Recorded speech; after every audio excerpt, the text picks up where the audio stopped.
All right, Chris Doering joins us now, and his dog. I have forgotten your dog's name, Chris. It was a fantastic name. It's Butters. Butters. That's right. Yeah. I've forgotten. And also, do you in fact like tamales? I don't know why we're starting. You know what? When you said tamales, I was thinking like the candy, those little red candies. Yeah, the hot tamales. Yeah. Yeah, I've never actually. I don't think I've ever had a real tamale. And as you guys are talking, even though I'm from the South, I'm not sure Florida's like the real South because I just got introduced to chicken on a stick when I went to Oxford a couple weeks ago. So I think there's some exposure to some new foods that I need to take place. I bet Cafe Risque's got a tamale. Hey, the Cafe Risque guy was my buddy, man. We played golf together every day in the off season back when I was in the league. Had some good money games with him. I bet. Is he still kicking? Is he still walking the earth? No. Unfortunately, pour some out for my man. But that was a real downer. Hey, Lance, good job. Good follow-up. Let me Lance. quickly shift gears in. ESPN did this article this morning on college football's top 25 future quarterback power rankings and what programs are going to be in the best shape over the next 3 years. And the interesting thing here is 7 SEC schools, half of the conference is represented, and Florida's not one of those schools. Did you ever see, including South Carolina's on here, did you ever think you would see a day that Florida would not be in the top 25 rankings of quarterbacks in college football? It should never be that way. We're talking about specifically at the quarterback position? Yeah, just quarterback. I mean, we've talked about this for a long time, dating back to after Tim Tebow left Florida in 2009. That's part of what the struggle has been. Florida's kind of wandered through this barren desert of not having a quarterback. I think famously the Cleveland Browns, they have those jerseys that show all the starting quarterbacks that have started forever. You could make a similar list for Florida since Tebow's left.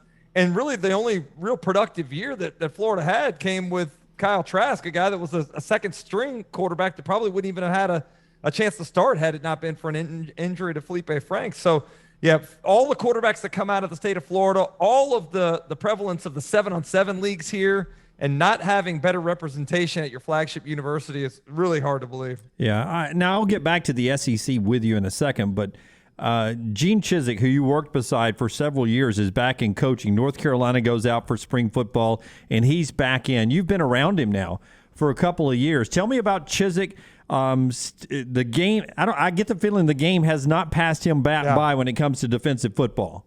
It's interesting you mentioned that because one of the things that he was constantly doing that I got to kind of ride on his coattails a little bit was he was meeting with defensive coordinators in the offseason, meeting with offensive coordinators, trying to stay up on what was kind of evolving in the game, even though he was technically not out there on the sideline. He wanted to know what the new wrinkles were that everybody was utilizing. So it was a great education for me having a chance to be on some of those Zoom calls with him, but he was constantly seeking that knowledge. And that's why I knew it was inevitable for him to get back on the sideline. The guy's just too good of a coach, too good of a recruiter, too good of a people person to not have that opportunity to press the flesh a little bit more and impact younger players. So I'm excited for him. I'm sad for the loss that Dari and I will have in the studio. I'm sad for the loss of SEC fans that won't have him, kind of wrapping up the night on Saturday evenings. But Chapel Hill and Mac Brown and those players there at UNC got a great one, as we all know.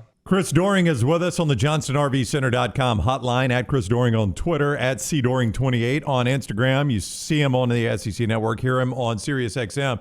JT Daniels is reportedly visiting Oregon State today. This is a guy that is going to make his pick after spring ball. But according to Pete Thamel of ESPN, Missouri is very much in contention for him. JT Daniels to Missouri does what for you?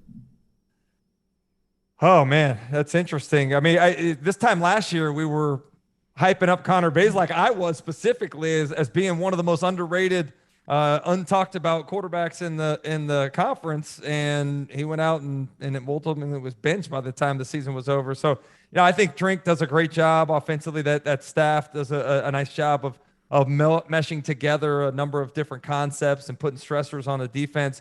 JT Daniels is a proven commodity, both at USC and at Georgia. So I would be excited about it. I think he gives you a chance to win right away. And I think he's got a chip on his shoulder, given, kind of what transpired there at Georgia and an opportunity to try to prove himself to be, the guy that we thought he was going to be when he got to Athens originally. Brian Kelly at LSU is just fascinating to me. I think we all agree that he's an elite coach. He's one of the best in the business right now, and he's taken over this program that just a couple of years is removed from one of the greatest teams we've ever seen. And now this quarterback room, when you've got Miles Brennan and you've got Jaden Daniels, a 3-year starter in the Pac-12 at Arizona State, and you've got one of the top highly recruited guys in Walker Howard, do you think he's set on a quarterback yet, or do you think it's a situation in year one where maybe 3 or even 4 guys play? Yeah, let's not forget about Garrett Nussmeier. This is a guy that grew up, obviously, with his father, Doug, teaching him and a fan of LSU with his mom having been from Louisiana. So he's passionate about that place, too. That's what you have to have right now. In this day and age of college football, we've seen the importance of having depth at the quarterback position, not only, because of injuries and what may arise there, but having some guys that present some different challenges schematically for defenses.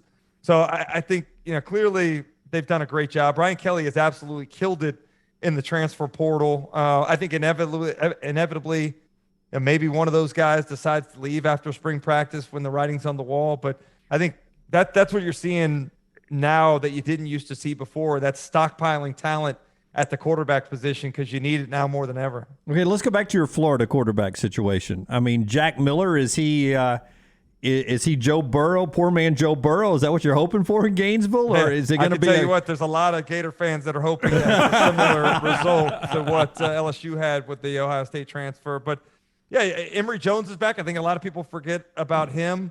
AR-15 is back as well, so they've done a nice job of accumulating some talent there. I'm just really excited about Billy Napier, and I know it was one of the underwhelming hires to some people, especially with some of the big name splashes that were out there in this coaching cycle. But the more that I've been around some of those coaches, the more organized that I've come to find out that Coach Napier is. The approach that they're taking, the amount of resources that have been thrown to helping this program get back to the elite level that it used to be a part of.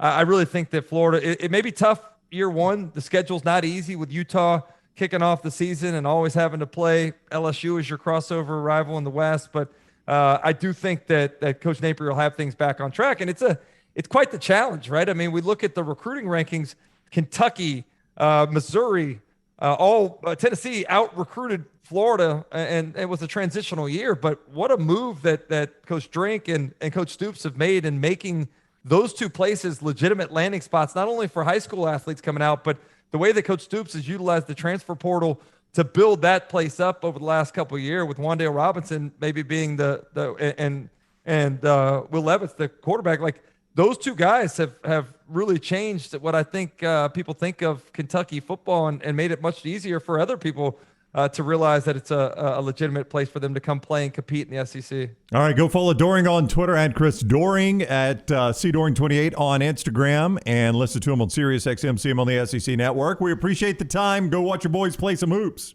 All right, guys. Thanks for having me. All right, Chris. Thank you. Chris Doering with us on the JohnstonRVCenter.com hotline.